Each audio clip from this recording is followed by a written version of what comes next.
누가복음 7장 18절에서 23절 말씀 교독합니다. 요한의 제자들이 이 모든 일을 그에게 알리니 요한이 그 제자 중 둘을 불러 주께 보내어 이르되 오실 그이가 당신이오니이까 우리가 다른 일을 기다리오리이까 하라 하매 그들이 예수께 나와 이르되 세례 요한이 우리를 보내어 당신께 여쭈어보라고 하기를 오실 그이가 당신이오니이까 우리가 다른 일을 기다리오리이까 하더이다 하니 마침 그때 예수께서 질병과 고통과 및 악기 들린 자를 많이 고치시고 또 많은 맹인을 보게 하신지라. 예수께서 대답하여 이르시되 너희가 가서 보고 들은 것을 요한에게 알리되 맹인이 보며 못 걷는 사람이 걸으며 나병 환자가 깨끗함을 받으며 귀먹은 사람이 들으며 죽은 자가 살아나며 가난한 자에게 복음이 전파된다 하라. 누구든지 나로 말미암아 신족하지 아니한 자는 복이 있도다 하시니라. 아멘. 말씀의 제목은 오실 그이가 당신이오니까 라는 제목입니다. 오실 그이가 당신이오니까. 오늘 말씀 18절은 이렇게 시작하고 있습니다. 요한의 제자들이 그 모든 일을 그에게 알리니 이렇게 되어 있어요. 요한의 제자들이 누구에게 무엇을 알렸을까요? 그것은 이제 그 전에 있었던 일들을 이야기합니다. 그래서 당연히 요한의 제자들이 자기들의 선생인 세례 요한을 찾아가서 예수님께서 이 나인성에서 죽은 과부의 아들을 살리신 그 사건을 아마 이야기했을 것입니다. 그래서 예수에 대한 소문이 온 유대와 또 온 사방에 두루 퍼지고 있고 사람들이 말하기를 큰 선지자가 우리 가운데서 일어났다. 또 하나님께서 자기 백성들을 돌보셨다. 이런 예수의 소문들이 지금 온 유대와 갈릴리 지방에 퍼지고 있습니다. 라는 그런 보고를 요한의 제자들이 이제 요한에게 했겠죠. 자, 그러한 소식들을 전해들은 세례 요한이 오늘 본문에 보면은 다시 자기 제자 중에 둘을 선택해서 예수님께 보냅니다. 그리고 이런 질문을 하는 거예요. 오실 그이가 당신이 오니까 아니면 우리가 다른 일을 기다려야 되겠습니까?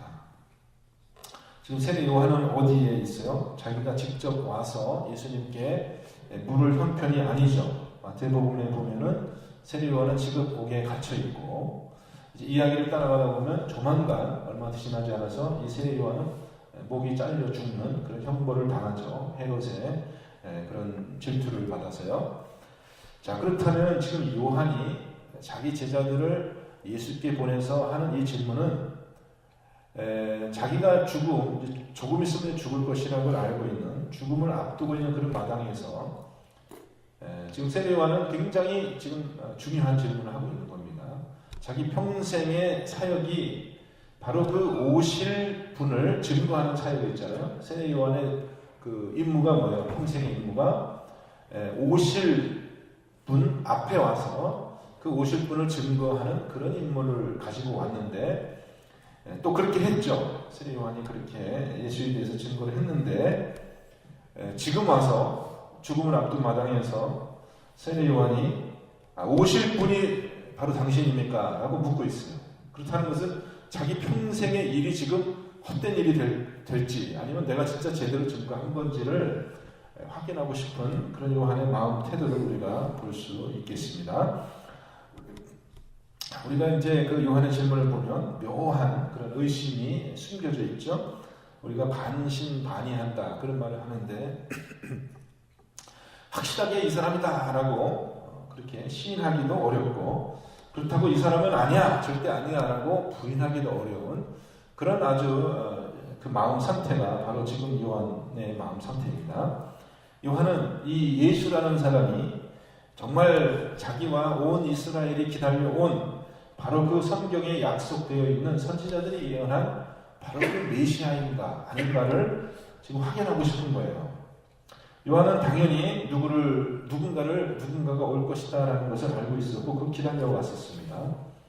그리고 그 당시 요한의 시대의 모든 유대인들은 바로 이 메시아 사상이라고 하죠. 우리가 이 하나님의 보내신 분이 오셔서 온 이스라엘을 다시 회복할 것이다 라는 기대감을 가지고 있었어요. 근데 이 50분에 대해서 가장 정확한 계시를 가지고 있던 사람, 당시에 이 오시는 분은 어떤 분이신가에 대한 가장 정확한 계시를 가지고 있는 사람은 당연히 그건 요한이었죠. 요한이겠죠. 그죠? 요한이 그런 임무를 띠고 이 땅에 온 사람 아니겠어요? 그리고 요한은 예수님에 대해서 이렇게 증거했습니다. 누가복음 3장 앞서 보면은 요한이 이렇게 증거해요. 요한이 모든 사람에게 대답하여 이르되 나는 물로 너희에게 침례를 베풀거니와 나보다 능력이 많으신 이가 오시나니 나는 그의 신발끈을 풀기도 감당하지 못하겠노라. 그는 성령과 불로 너희에게 침례를 베푸실 것이요 손에 키를 들고 자기의 타작마당을 정하게 하사 알곡은 모아 곳간에 들이고 쭉정이는 꺼지지 않는 불에 태우시리라. 요한이 50분에 대해서 예언하는 그런 내용을 보면은 어떤 점이 두드러지고 있냐. 우리가 불이라는 그 단어를 보게 되는데 불과 성령으로 이 세상을 심판하실 분이다. 그런 분이 오실 것이다. 라고 요한은 그렇게 얘기하고 있죠. 그래서 유대인들에게 그렇게 아주 독사와 뱀이 독사의 자식들이다. 이렇게 이야기하면서 너희가 빨리 회개하지 않으면 이 도끼가 이미 나무 뿌리에 이렇게 놓였다. 빨리 너희가 회개하라. 이렇게 이제 촉구하고 있어요. 그래서 손에 키를 들고 자기의 타작마당을 정하게 하고 알곡을 모아 곳간에 들이고 쭉정이는 꺼지지 않는 불에 태우는 그러한 분이 오실 것을 요한은 이제 이야기하고 있습니다. 근데 요한복음에 보면 이제 공관복음과 요한복음이 조금 내용이 좀 틀린데요. 요한복음에 보면 세례 요한이 예수를 만났다고 되어 있고 그 세례 요한이 예수를 만난 그 현장에서 어떻게 증거를 했냐면 보라 세상 죄를 지고 가는 어린 양이다 이렇게 증거를 했던 것을 봅니다. 그래서 아마도 요한은 예수님의 십자가 사역에 대해서 그 온전한 이해는 아니라 할지라도 어느 정도 그것을 이해하고 있었다라고 우리는 그렇게 생각해야 되겠죠. 예수님께서 이 세상의 죄를 지고 어린 양이 되어서 십자가에서 돌아가시는 그런 사역을 할 것에 대해서 요한이 몰랐다고는 할 수 없어요. 그렇지만은 그것이 요한이 가지고 있는 어떤 의식의 뚜렷한 생각보다는 요한의 머릿속에는 이 불과 성령으로 이 하나님의 능력으로 권능으로 죄인들을 심판하고 이제 온 이스라엘을 회복하실 그런 예수님에 대한 그런 생각들이 더 뚜렷하게 그 요한의 머릿속에는 각인이 되어 있었던 것입니다. 그것이 요한이 기대하고 또 기다리고 있던 예수의 모습이었어요. 그런 기대를 가지고 예수님의 사역을 자세히 살피고 있었고 옥중에 있으면서도 수시로 자기의 제자들을 보내서 야 가서 예수님 지금 무슨 일을 하고 계신지 보고 와라. 이렇게 관심을 가지고 있었던 것이에요. 그런데 시간이 지날수록 예수에 대한 소문이 들리는데 자기가 생각했던 것하고는 조금 다른 방향으로 지금 이 사역이 진행되고 있다. 그래서 지금 세례 요한은 그 초조한 마음으로 죽음을 곧 맞이해야 될 그런 자기의 운명을 초조한 마음으로 기다리면서 제자들을 보내서 아주 대놓고 예수님께 질문을 한 거죠. 예수님, 당신이 바로 그 오실 그분이십니까? 아니면 우리가 또 누구 다른 사람을 좀 기다려야 되겠습니까? 이렇게 이야기를 합니다. 그에 대해서 예수님은 지금 요한의 질문에 대해서 답을 하시냐 하면은 이렇게 요한에게 답장을 보내죠. 너희는 가서 지금 너희가 보고 들은 것을 요한에게 알리되 이렇게 알리라는 겁니다. 맹인이 보며 못 걷는 사람이 걸으며 나병 환자가 깨끗함을 받으며 6가지 또 귀 먹은 사람이 들으며 죽은 자가 살아나며 가난한 자에게 복음이 전파된다. 6가지 예수님의 사역의 내용을 지금 나열하고 있습니다. 첫 번째 맹인이 보고, 두 번째 못 걷는 사람이 걷고, 세 번째 나병 환자가 깨끗하게 되고, 네 번째 귀 먹은 사람이 들으며, 다섯 번째 죽은 자가 살아나며, 여섯 번째 가난한 자에게 복음이 전파된다. 앞서 누가복음 4장 18절에 보면 예수님이 사역을 시작하시면서 회당에서 그 유명한 사명 선언문을 하시죠. 자, 지금 예수님이 요한에게 회신한 그 내용은 사실은 이사야서 61장에 예언되어 있는 바로 그 내용과 유사합니다. 이사야서 61장 예수님의 사명 선언문과 같고 또 누가복음 4장 18절에도 인용이 되어 있는 그 말씀이죠. 주 여호와의 영이 내게 내리셨으니 이는 여호와께서 내게 기름을 부으사 가난한 자에게 아름다운 소식을 전하게 하려 하십니다. 나를 보내사 마음이 상한 자를 고치며 포로된 자에게 자유를 갇힌 자에게 노임을 선포하며 여호와의 은혜의 해와 우리 하나님의 보복의 날을 선포하여 모든 슬픈 자를 위로하되. 자, 예수님은 이렇게 얘기하시는 거죠. 선지자 이사야가 예언했던 바로 그 성경에 예언했던 바로 그 일들이 지금 이루어지고 있지 않느냐. 내가 지금 하는 일이 바로 그 일이 아니냐. 그러면 너는 그 말씀에 따라서 나를 알아봐야 될 텐데 무슨 또 다른 사람을 기다려야 될까? 그런 질문을 하고 있냐? 그런 대답을 하는 것 같아요. 그러니까 예수님은 지금 이사야 선지자의 말씀을 분명히 염두에 두고 요한에게 회신을 하고 있는데, 자, 그러면 요한이 가지고 있었던 그 오실 분에 대한 기대감은 불과 성령으로 이 땅을 심판하시는 그 분이에요. 그것이 요한이 가지고 있었던 예수님에 대한 증거였어요. 그런데 성경은 어떻게 오실 자에 대해서 이야기하고 있냐라고 예수님이 말하는 것이고, 사복음서는 공이 이사야서의 예언을 시작으로 복음의 기록을 시작하고 있습니다. 네, 사복음서에서 모두 인용하고 있는 그 이사야 선지자의 말씀은 이사야 선지자 42장의 말씀인데요. 42장의 말씀인데 누가복음에서는 이렇게 인용이 되고 있습니다. 누가복음 3장 4장 6절인데요. 4절 6절인데 선지자 이사야의 책에 쓴 바 광야에서 외치는 자의 소리가 있으리되 너희는 주의 길을 예비하라 그의 오실 길을 예비하라. 또 이렇게 이것이 이제 나중에 요한의 사역이기도 하죠. 주의 오실 길을 예비하는 것이요. 골짜기가 메워지고 모든 산과 작은 산이 낮아지고 굽은 것이 곧아지고 험한 길이 평탄하여질 것이요 모든 육체가 하나님의 구원하심을 보리라 함과 같으니라. 이렇게 되어 있습니다. 모든 육체가 하나님의 구원하심을 보리라. 결국 이사야 선지자는 누가 오고 있다고 얘기를 하는 겁니까? 누가 오고 계시다고 얘기를 하는 거예요. 오시는 분이 누구라는 겁니까? 오시는 분이 하나님이라는 것입니다. 하나님이 오고 계시다는 거예요. 그러니까 이 대단한 주권자지 않습니까? 보니까 모든 골짜기가 메워지고 모든 산이 또 작은 산이 굽어진 것이 펴지고 곧아지고 평탄해질 것이다. 이분이 오시는 길이 대단한 거죠. 대단한 권세가 있는 분이 오고 계신 겁니다. 그러니까 요한도 아마 그 선지자의 말에 따라서 그 하나님의 영광이 올 것을 기대하고 있었는데 예수님의 하시는 일을 보니 자신의 기대에 미치지 못했다라는 그러한 판단을 지금 요한이 그런 의심을 요한이 하고 있었던 것이에요. 그러니까 요한은 왜 그렇게 생각했을까요? 요한은 예수님의 그 초림과 재림에 대한 그 구분을 아마 하지 못하고 있었을 것 같아요. 예수님께서 물론 이런 하나님의 영광을 가지고 이 땅에 오신 것은 맞지만 그분의 사역은 먼저 와서 십자가에 죽으시고 또 다시 살아나시는 그런 일을 통하여서 먼저 이 세상의 죄를 정결하게 하시는 그 일을 감당해야 될 텐데 요한은 그러한 것에 대한 분명한 이해가 아마 없었을 것입니다. 요한은 예수님이 먼저 와서 죽으시고 부활하신 이후에 다시 오셔서 이 세상을 심판하여 되실 것에 대한 그러한 구분이 없고 예수님이 한 번 오셔서 아마 이 세상 모든 것을 깨끗하게 하실 것으로 그렇게 기대했던 것입니다. 그래서 요한은 예수님의 십자가와 부활에 대한 분명한 온전한 계시가 없었던 그것 때문에 예수님의 사역을 오해할 수밖에 없었던 것이죠. 그것이 어쩌면 우리가 가지고 있는 그런 예수님에 대한 기대감일 수도 있어요. 우리가 예수님에 대해서 오해하는 부분은 예수님께서 오시면 우리의 모든 그러한 악을 이 세상에 있는 모든 악을 당장 해결해 주시고 모든 그 하나님의 나라를 이 땅에 빨리 완성시켜 주실 것이다. 이제 그렇게 생각합니다.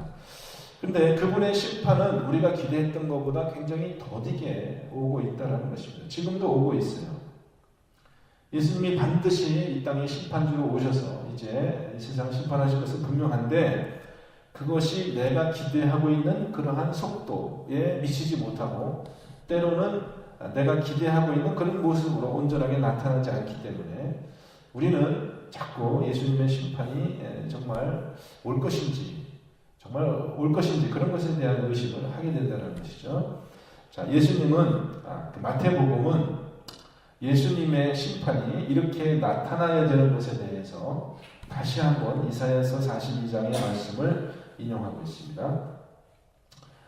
제가 아까 앞에 얘기한 말씀은 이사야서 42장의 말씀이 아니라 45장의 말씀이니까 그렇고요. 지금 마태복음은 다시 한번 이사야서 42장의 말씀을 인용하는데 이렇게 인용하고 있습니다. 마태복음의 12장 18절 20절 말씀, 이것도 역시 이사야 선지자의 말씀 인용입니다. 보라, 내가 택한 종 곧 내 마음에 기뻐하는 바 내가 사랑하는 자로다. 내가 내 영을 그에게 줄 터이니, 여호와의 영을 임하면 어떤 일이 있습니까? 그가 심판을 이방에 알게 하리라. 그가 다투지도 아니하며 둘레지도 아니하리니 아무도 길에서 그 소리를 듣지 못하리라. 상한 갈대를 꺾지 아니하며 꺼져가는 심지를 끄지 아니하기를 심판하여 이길 때까지 하리니. 자, 이렇게 마태복음은 예수님의 심판을 묘사하고 있어요. 예수님께서 공평과 정의로 이 세상을 심판하실 것이고 이 세상을 이기실 것이다. 그것을 분명하게 얘기합니다. 그런데 예수님의 심판이 어떻게 이루어지느냐 하면은 이렇게 된다는 거예요. 그는 다투지도 아니하며 둘레지도 아니하며 아무도 길에서 그 소리를 듣지 못하리라. 굉장히 조용한 심판이죠.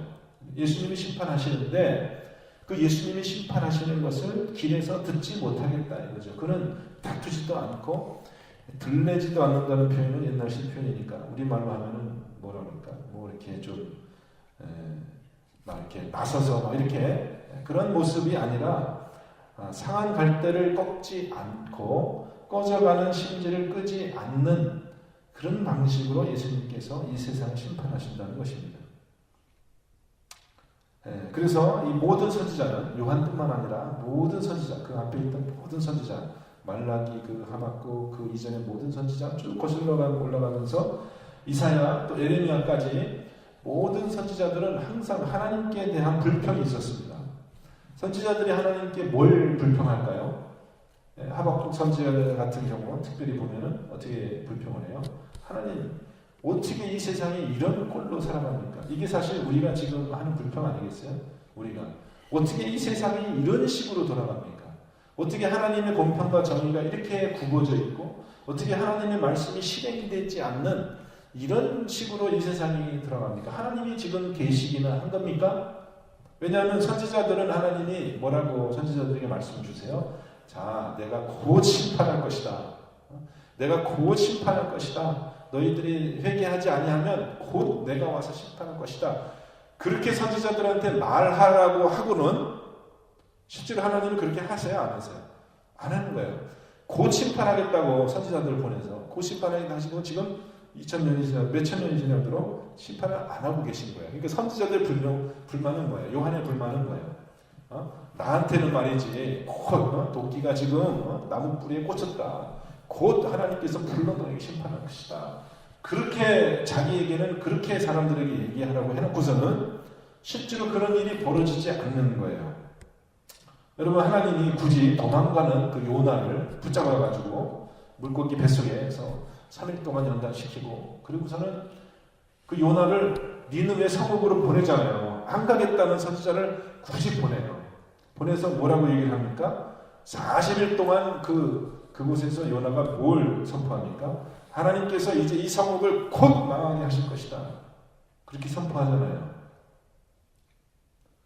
그리고 이제 40일 동안 이제 다니면서 이제 선포하고, 그 다음에 이제 그 성읍이 내려다 보이는 언덕에 딱 올라가서 요나가 앉아가지고 이제 보는 겁니다.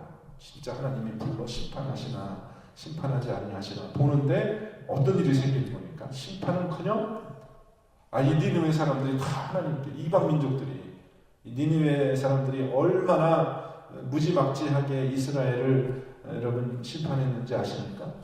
역사적인 기록을 보면요, 사람들의 목을 다 잘라가지고 그 시체를 가지고 나무에다가 이렇게 장식을 하는, 나무에다가 마치 우리 크리스마스 장식하듯이 사람들의 신체를 잘라서 다 그 나무에다가 걸어놓는 그런 무지막지한 일을 했던 사람들이 바로 그 니느웨 사람들이에요. 이스라엘 사람들에게. 그러니까 요나뿐만 아니라 이스라엘 사람들이 얼마나 그 사람들에 대해서 그 가지고 있는 그 분노가 크겠어요.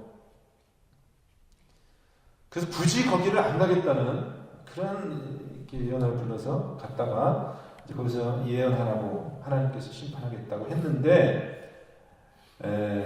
요나가 아무리 지켜봐도 그런 심판을 잊지 않고 오히려 하나님이 그 민족들을 용서하시고 그렇게 하는 것을 보는 겁니다. 그걸 보고 요나는 뭐라고 얘기해요? 하나님한테 뭐라고 대드냐? 내가 차라리 죽는 것이 낫겠습니다. 내가 죽을지라도 내가 지금 하나님 앞에 이렇게 내가 지금 불만을 이야기하는 것이 나는 옳습니다. 라고 그렇게 요나가 하나님께 대드는 것을 보게 됩니다. 그거에 비하면 요한은 훨씬 낫죠. 요한은 지금 뭐라고 그러는 거예요? 사람을 보내서 당신이 정말 내가 증거했던 그 오실 그 사람이 맞습니까? 아니면 다른 사람을 우리가 기다려야 되겠습니까? 요한은 지금 뭘 얘기하는 거예요? 요한은 지금 아니 내가 기대했던 거는 예수님 당신이 오시면 바로 이 악한 로마 제국의 이 악한 자들을 다 진멸시키고 우리가 기대했던 것처럼 그렇게 이 세상이 이제 온전하게 평화가 오고 그 하나님의 나라가 완성될 것으로 기대를 했는데 그렇지 않다. 그렇지 않은 것 같다라는 생각을 의심을 진행하는 것이죠.